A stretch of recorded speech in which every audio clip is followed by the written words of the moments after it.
Merci de prendre le rendez-vous de l'actualité sur Eden TV. Mesdames et messieurs, bonjour et bienvenue dans ce journal. Au sommaire, point de presse hier à Cotonou de l'Observatoire de la déontologie et de l'éthique dans les médias. L'ODEM dénonce l'usurpation de titres. La rencontre du chef de l'État avec des représentants du parti Les Démocrates fera l'objet d'analyses de Peggy Ludovic Dagba. L'instant entretien de cette édition, c'est dans un court instant. Et puis, hors de nos frontières, situation confuse en Guinée-Bissau. Des éléments de la garde nationale ont tenté de libérer le ministre de l'économie et des finances, Souleymane Seydi, et le secrétaire d'État au Trésor public, Antonio Monteiro, qui se trouvaient en garde à vue dans les locaux de la police judiciaire.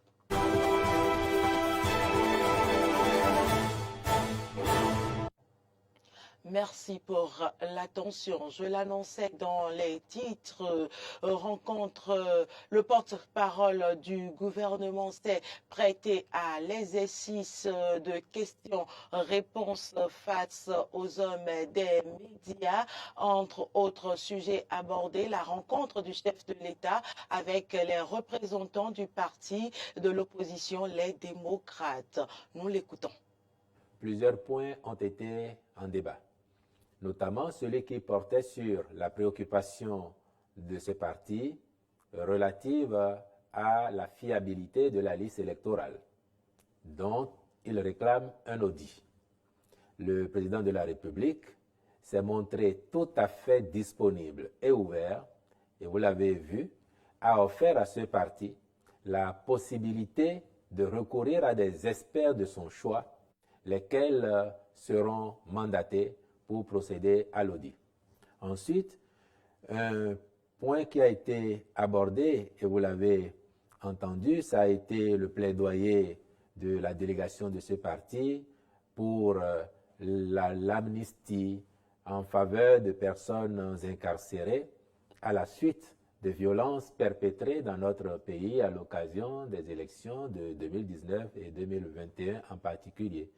Et à ce propos, le président de la République a tenu à être clair pour dire que de sa position et de son point de vue, autant les jeunes gens, étudiants notamment, qui ont pu être manipulés pour être déversés dans les rues à l'effet de commettre des forfaits, autant ils comprendraient bien que ces personnes, ces enfants de la République, puissent bénéficier de la magnanimité républicaine. Et à cet effet, il avait déjà instruit le garde des Sceaux d'avoir à instruire le parquet afin que les procédures soient accélérées. Et que s'il y avait certains de ces enfants dont la responsabilité ou la culpabilité s'avérait, qu'ils étaient condamnés, lui, il se verrait bien en bonne disposition d'esprit pour les gracier afin de sauver leur avenir. A contrario, le président de la République a indiqué qu'il lui semblait pertinent, en tant que responsable, de prôner le sens de responsabilité à l'égard de tous, et en particulier à l'égard des acteurs politiques. Ce qui veut dire que ceux qui, en raison de leur appartenance à la classe politique, ont pu commettre des forfaits, des infractions graves, ont pu inciter les enfants à commettre ces infractions, seraient en réalité les vrais responsables, et que le devoir d'exemplarité ne devrait pas amener un dirigeant politique à les exonérer de leurs responsabilités. Par ailleurs, il y a eu un sujet, je dirais, subsidiaire qui a été abordé, c'est celui relatif au soja. Avant cette rencontre, le gouvernement avait pris de nouvelles mesures incitatives au profit de la filière soja et en particulier au profit des producteurs, à savoir ramener la taxe ou la contribution à la promotion et à la recherche agricole à 30 francs CFA par kilo, ce qui n'était pas le cas la saison dernière puisque c'était de 140 francs. Donc, incidemment, le sujet a été abordé et les clarifications nécessaires ont été apportées pour faire savoir que la mesure était d'application immédiate. Et puis, de façon globale, je crois qu'on a assisté à un moment républicain avec le chef de l'État dans la posture du père de famille, mais davantage d'homme d'État, qui a apporté les explications les clarifications nécessaires afin de faire comprendre à ses hôtes la nécessité de préserver nos acquis.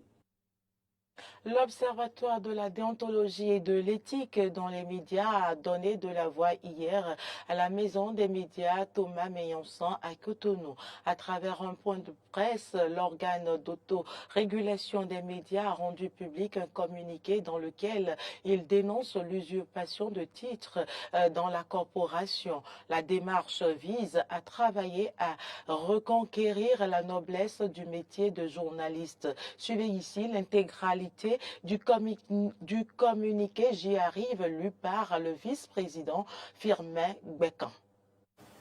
Il nous revient de façon insistante à l'Observatoire de la déontologie et de l'éthique dans les médias ODEM des comportements et des attitudes peu recommandables de personnes étrangères à la Corporation des journalistes du Bénin, mais qui utilisent injustement le titre sur les lieux de reportages et de manifestations diverses. C'est ainsi qu'elles se font passer pour des journalistes de différents organes, suivant les lieux et les jours, et escroquent les organisateurs. Le cas le plus récurrent, pour lequel l'ODEM est même intervenu le 7 novembre 2023, reste celui du sieur Abdel Aziz Badarou. Je dis bien Abdel Aziz Badarou, convoyé au siège de l'ODEM après une plainte d'atteinte à l'honorabilité du métier de journalisme, suite à une vive altercation au Palais des Congrès de Cotonou avec 9 autres personnes, dont quelques journalistes détenteurs de la carte nationale de presse. L'intéressé a reconnu qu'il n'est pas journaliste et qu'il admet faire une usurpation de titres pour décrocher des marchés de communication. Ainsi, a-t-il exhibé une carte de presse fabriquée de ses mains au nom d'un organe fictif, Le Point, nullement reconnu des listes officielles de la HAC. Sensibilisé, l'intéressé n'a pas cessé ses pratiques. Pas plus tard que le vendredi 23 novembre dernier, la même scène s'est reproduite au Palais des Congrès à l'occasion d'une manifestation publique. Ces comportements jettent de l'opprobre sur l'ensemble de la corporation et ne sauraient être tolérés plus longtemps. C'est pourquoi l'ODEM passe par cette voie pour condamner publiquement les agissements de M. Abdel Aziz Badarou, ainsi que ces nombreuses personnes inscrites dans la même logique et dont les agissements ternissent l'image de la presse béninoise. Nous tenons à rappeler que l'usurpation de titres est condamnée non seulement par le Code de déontologie et de l'éthique de la presse, mais aussi et surtout par les lois de la République. En conséquence, les organisateurs des manifestations sont invités à prendre toutes les dispositions idoines pour sécuriser leurs activités et dénoncer aux instances de régulation et d'autorégulation les usurpateurs de titres. En tout état de cause, l'ODEM mettra en place un dispositif de veille pour traquer tous ces mercenaires de la plume et les extirper de l'espace public. L'Observatoire renouvelle son engagement à jouer pleinement sa partition pour contribuer à l'assainissement de l'environnement médiatique au Bénin. Par ailleurs, l'ODEM voudrait rappeler aux professionnels des médias leurs responsabilités et devoirs qui sont, entre autres, de se comporter de façon responsable et digne sur les lieux de reportage. Il y va de la responsabilité de l'ensemble de la corporation. Fait à Cotonou le 28 novembre 2023 pour l'ODEM.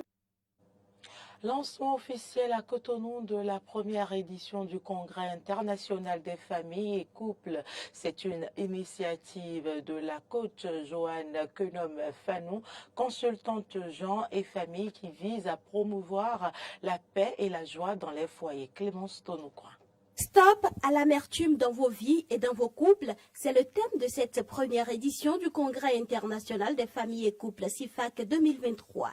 L'événement vise essentiellement à réunir différents acteurs pour réfléchir aux problèmes qui minent les familles et les couples. La présidente du comité d'organisation parle des objectifs spécifiques du CIFAC. Le CIFAC a pour objectif de permettre à tous de quitter nos peurs, de renforcer notre estime personnelle, de guérir de nos blessures intérieures, de surmonter l'amertume dans nos couples, de jouir de nos vies et de nos couples, de promouvoir la parentalité positive pour un monde sans peur et limitation. Fruit d'une vision divine qui a mûri pendant des années, l'idée de l'organisation du CIFAC a été motivée par diverses réalités. La joie et la paix sont rares dans les couples, les foyers d'aujourd'hui. Nos enfants et adolescents sont en détresse et sont confrontés à de multiples dangers. Les femmes et les hommes endurent des souffrances silencieuses. Voilà pourquoi nous avons initié le CIFAC. Ce congrès que nous lançons aujourd'hui vient donc pour nous dire que la paix et l'épanouissement sont possibles dans nos vies, nos couples et nos familles. Contrairement à bien d'autres activités de femmes, le CIFAC met un accent particulier sur la masculinité positive. Le parrain de l'événement s'en réjouit. Il y a une insistance particulière sur la masculinité positive.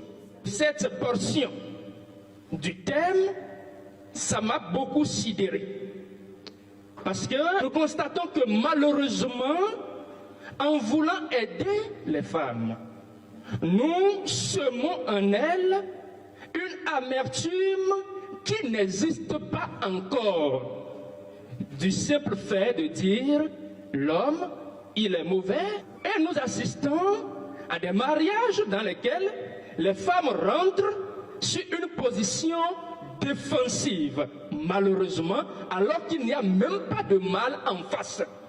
Je suis très content de savoir que le Congrès international des familles et des couples, ce n'est pas la désignation de l'homme comme adversaire à abattre, mais c'est la désignation de l'homme comme étant un être positif. Les thèmes, rôle des religions dans la prévention du divorce, culture de la paix dans le processus de restauration des familles et l'éducation à la vie conjugale pour une réduction des violences basées sur le genre ont fait chacun l'objet d'un panel. Instant entretien à présent, c'est avec Peggy Ludovic Dagba. Il est le rédacteur en chef de Eden TV et de Diaspora FM, analyste politique. Peggy, bonjour. Bonjour à vous, Carole Oulaye. Bonjour, chers amis téléspectateurs. Alors, la grande information qui marque l'actualité au courant cette semaine, elle est bien la rencontre du chef de l'État, Patrice Talon, avec les dirigeants du parti de l'opposition, les démocrates. Quelle lecture en faites-vous? Eh bien, c'est le sujet phare de l'actualité. Vous l'avez dit, cette rencontre qui est intervenue lundi dernier entre le chef de l'État et une délégation du parti Les Démocrates. Il faut annoncer qu'il y avait quand même une situation antérieure à celle-là et qui a contribué à sa tenue.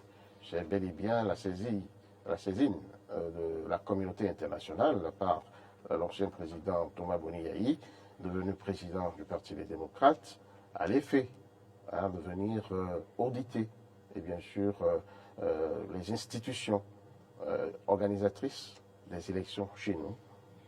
La raison en est simple, l'opposition n'y figurerait pas, ni à la Sénat, la Commission électorale nationale autonome, ni à la Cour constitutionnelle. Et il fallait que toutes les voies quand même de discussion soient épuisées, toutes les voies de recours pardon, soient épuisées avant quand même que la communauté internationale ne s'intéresse à la chose. Et c'est tirant conséquence de cette saisine que le chef de l'État a dû appeler, et bien sûr, à la table de discussion cette délégation qui a été effectivement représentée, conduite par le président Boni-Yayi. Je dois, dans un premier temps, reconnaître quand même que ces rencontres sont quand même une superbe attitude, une superbe caractéristique de la démocratie béninoise.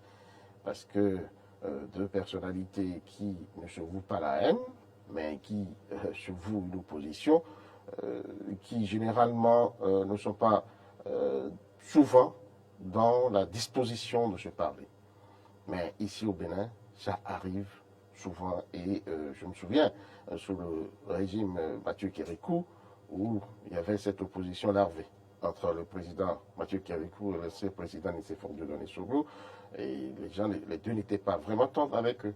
Mais à un moment donné, les deux ont trouvé le moyen de se parler, de s'entendre, et à la surprise générale, et à la satisfaction générale, c'était la décrispation. Ça a été salué de partout. Sous Bouniaï, la chose s'est répétée avec le président Nicéphore Dieudonné Soglo, où les deux ont pris l'habitude de se parler sur les questions importantes. Il faut rappeler quand même que Nicéphore Soglo était opposant à Bouniaï. Maintenant, on note aussi la même attitude, la même disposition sous le régime Talon. Sauf qu'ici, le langage est de fermeté. C'est la fermeté qui est de mise. Et le chef de l'État, le président Patrice Talon, à son avènement, l'a dit clairement. Ici, je ne suis pas là pour faire plaisir. Chacun sera tenu responsable de ses actes. Et ce sera au mérite. On n'est pas là pour faire plaisir. Et je crois qu'au cours de la rencontre, l'information phare qui a filtré, c'est le refus du chef de l'État, le gracier Rekiat Madougou. Et c'est l'une des principales préoccupations de l'opposition. Tout à fait, puisque le président Bonigaï a porté vraiment cette préoccupation-là au chef de l'État, qui a dit qu'il était détenteur du droit de grâce, qu'il pouvait l'accorder à qui le méritait à ses yeux, mais qu'il n'allait pas le faire face à Rekiat Madougou. L'information a choqué, il faut le dire, beaucoup de monde. Comment dire, la conscience populaire a été choquée parce que, vous savez, le Bénin, ici, on est habitué à, comment vous dites ça, à la conciliation, on s'entend à l'amiable, et quand il y a des questions quand même de pardon, c'est vite fait qu'on y recourt et tout, et cette détention condamnée à 20 ans d'emprisonnement ferme de Rekiat Madougou n'a de cesse d'agiter l'opinion nationale et internationale. Et les gens étaient dans la disposition d'entendre finalement du chef de l'État qu'il dise au moins quelque chose de gentil vis-à-vis de cette dame. Est-ce que cette décision du président vous a surpris, vous, en tant qu'analyste politique? Moi, ça ne m'a pas surpris. Puisque je l'ai dit tantôt, il n'a de cesse de faire preuve de fermeté. Moi, ça ne m'a pas du tout surpris. Moi, je sais que vraiment, c'est un monsieur qui veut quand même. Mais au nom de la loi paix, soit de la respectée. pérennisation de la paix, le président pouvait quand même faire un effort et pardonner ces deux hommes politiques. Je crois que la porte n'est pas totalement fermée, puisque les démocrates sont porteurs d'une loi d'amnistie, d'une proposition de loi d'amnistie qui d'ailleurs a été inscrite, dont l'étude a été inscrite au rôle de la deuxième session qui vient d'être ouverte et qui se tient actuellement. Et nous espérons, et le porte-parole de l'Assemblée nationale l'a dit la dernière fois, que, eh bien, ils sont en train de faire tout ce qu'il y a comme négociation sous cap pour qu'on puisse aboutir au vote de cette loi d'amnistie. Mais tout le monde pense que ce sera difficile. J'espère que le chef de l'État, ne voulant pas accorder le droit de grâce, veut laisser le processus du vote de la loi d'amnistie aller à son terme. Ceci pourra permettre à la classe politique de se parler franchement, parce que il faudra qu'ils s'entendent. C'est des négociations, c'est des concessions de part et d'autre. Le chef de l'État a son camp, et j'ai même appris que d'ici à là, il va recevoir les députés de la mouvance présidentielle, et je suis sûr qu'ils aborderont cette question-là, et nous allons prier pour que la concorde nationale puisse quand même naître ou renaître de cette cendre-là, pour qu'on puisse avoir le vote de cette loi-là appelé de fort, de fort aloi par toutes les parties, parce que personne n'a intérêt que les gens soient condamnés, surtout que c'est sur le plan politique. Je crois que la politique conduit quand même au développement, c'est ce que nous disons. Et on a besoin de tous les enfants de ce pays pour construire. Pour le développement réel de notre nation. Merci à vous, Peggy Ludovic Dagba. Je rappelle que vous êtes le rédacteur en chef de Eden Télévision et de Diaspora FM, analyste politique. Restez avec nous pour la suite de ce journal. Nous allons à présent à l'international, en Guinée-Bissau. Des tirs nourris ont retenti dans la nuit du jeudi 30 novembre au vendredi 1er décembre aux abords d'une caserne du sud de la ville où se sont retranchés des éléments de la garde nationale. Ce détachement a tenté dans la soirée de libérer le ministre de l'économie et des finances Souleymane Seydi et le secrétaire d'État au trésor public Antonio Monteiro qui se trouvaient en garde à vue dans les locaux de la police judiciaire avant de se retrancher dans cette caserne. Les forces spéciales ont tenté de donner l'assaut avant d'interrompre l'opération pour laisser place à des négociations. Celle-ci semble avoir échoué car les tirs ont repris dans la matinée de ce jour. Ces événements interviennent, il faut le rappeler, alors que le président bissau-guinéen Umaro Sissoko Embalo est à Dubaï où il participe à la COP 28. Et c'est sur cette information que s'achève cette édition. Merci de votre fidélité. Les informations se poursuivent sur nos différentes plateformes Facebook, YouTube et Twitter et sur notre application Eden TV Diaspora FM. D'ici là, portez-vous bien. À bientôt.